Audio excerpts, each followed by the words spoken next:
A sua força está na sua fé. Tem fé, tem força. Força para lutar, para trabalhar, para fazer frente com os problemas. Tem força, porque crê que esse Deus não vai falhar com você.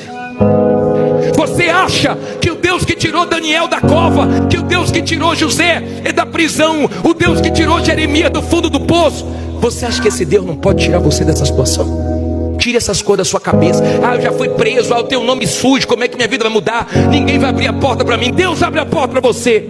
Quem está colocando essas coisas na sua cabeça é o diabo, é o mal, para você voltar para a vida errada. Porque com o nome sujo ou com o nome limpo, Deus vai te honrar, se você se voltar para Ele. Deus é Deus. Deus não é pequeno, Deus não é do seu tamanho, nem um pouquinho maior do que você. Deus é grande, Deus é poderoso, e já fez coisas extraordinárias no passado, e continua fazendo no dia de hoje. Você não pode perder sua fé. Amém?